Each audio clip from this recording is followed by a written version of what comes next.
Hello beautiful soul, thank you so much for choosing to spend your time and your energy with me today.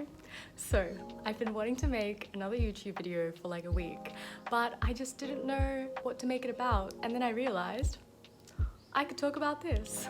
How I have been healing my father wound in Phangan. Typical, of course it's here.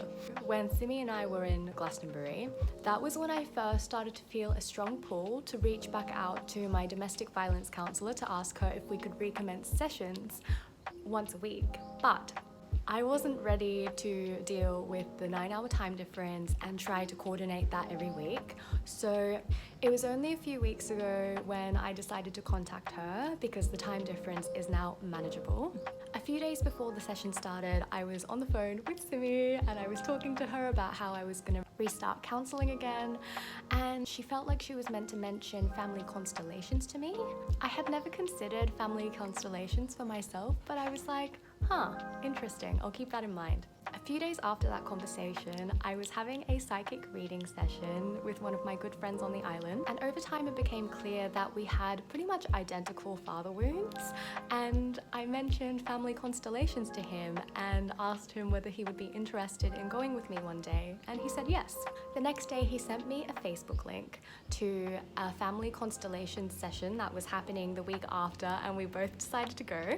A few days after that, I had my domestic violence counselling session, and my counsellor mentioned that A, because I'm not in the catchment area for the service, B, because it's a government funded service and there's a lot of people on the waiting list, that I wasn't eligible to actually have these sessions.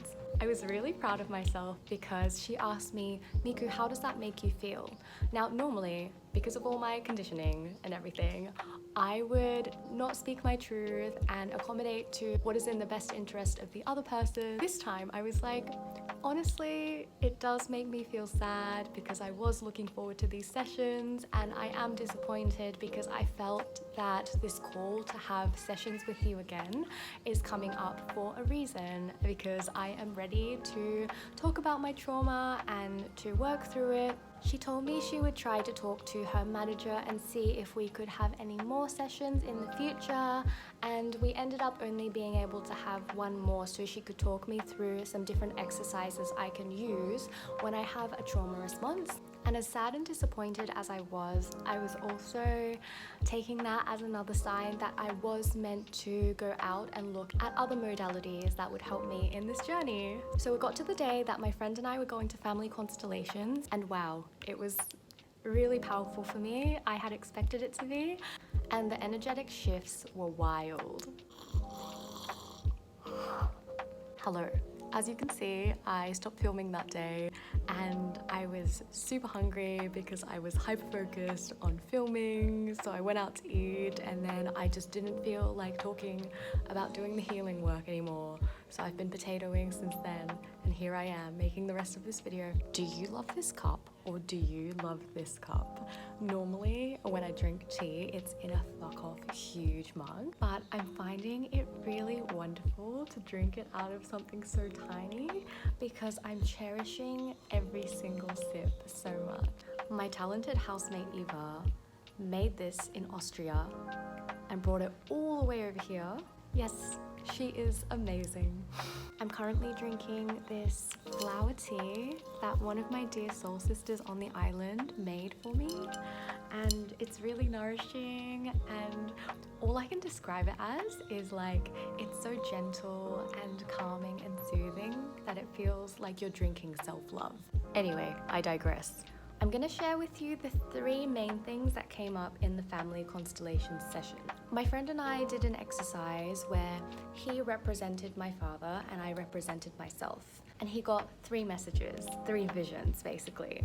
So the first one was a vision of me in the garden playing when I was younger, and I would call out, "Dad, Dad," and he would be reaching out his hand towards me. And then it jumped to another vision where I'm older and I'm sitting in this white room. There are no windows, there are no doors, and he said the walls just kept going infinitely upwards, and I'm just sitting there with this very serious expression on my face. And then the third vision he got was he saw himself as my father reaching his hand out to me, but he just couldn't reach it. It really spoke to me, and I felt so emotional, and I cried because it really resonated with me in terms of where my relationship with my father was when I was younger and how that has evolved over time, and the fact that we both want to be closer, but we just haven't gotten there yet, and we're still on that journey. It really reminded me of something my counselor said to me when I first started sessions with her, because she asked me about my relationship with my father, and she said, it must have been difficult for you because it sounds like you had a very, very close relationship with your father, and it's not like that now. And I had never thought about it that way, but I was like, yeah, you're right. I guess without realizing it, I do in a lot of ways want a more closer relationship with my father, but there's just all this anger and resentment that I've held on for years, and as a result it just hasn't gone back to the way it was. I was telling one of my dear soul sisters about my Family Constellations experiences a couple days after. We were talking about some of the blockages within my relationship with my father, and she really recommended that I speak to him about it, and so that's something that I want to do. Even now I'm finding that things are coming up about the father wound, so I just want to give myself ample time to really integrate. Things definitely shifted after that Family Constellation session, and energies were moving. There was a lot of processing around past relationships, not just for me, but for my other housemates that I share this space with as well. We've all been feeling it, and I know it's a collective thing because I've had people bring it up in conversation. I've been picking up on people's past relationships coming up for them, just like energetically, whether I'm doing a reading or whether I'm just hanging out with a friend. I'm not going to go into much detail about it because it concerns someone else's privacy, and I want to respect that. But a couple days after the Family Constellation session, my ex-boyfriend, who I haven't been in touch with for 3.5 years, and he hasn't been able to get in touch with me at all for that period of time, he reached out to me out of the blue on Instagram. We don't have any mutual friends or anything. Apparently, I came up on his recommended list. There was a lot of things that were left unresolved within that dynamic, and so I think that he came back for a multitude of reasons. One being me being able to practice my boundaries and really honoring my truth and establishing when things are not okay. It's something I had already recognized as more and more time went on, but I recognized that we were on very different pathways, and having a conversation really consolidated for me that as much as I want the best for him, I want him to be happy, as much as I care about him, I don't necessarily want to share this life path with him. As friends, definitely not in a relationship. It was very relieving to have that real sense of clarity as a result of getting to talk to each other.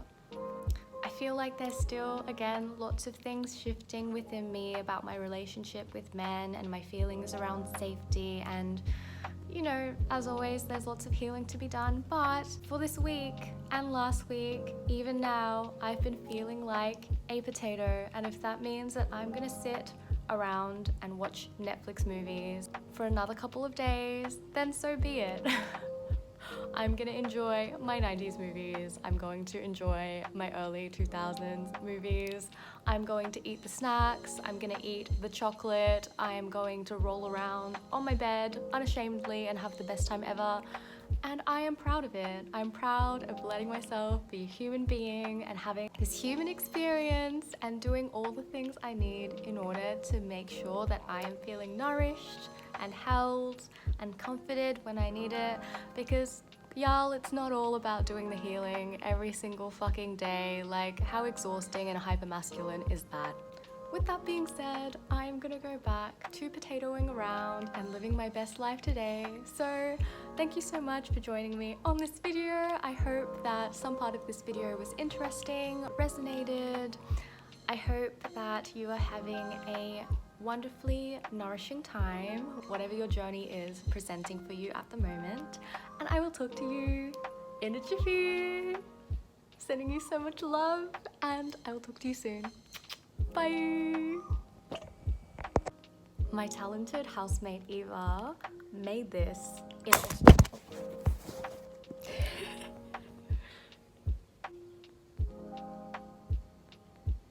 the third vision was my dad. What was it? Hey, yay! I went in and I was like, ah, nice air conditioning. Where's he? Why isn't he doing his job right now? Last night I was such a potato. I was like, I can't. I'm just gonna burn it right here and I'm gonna sleep.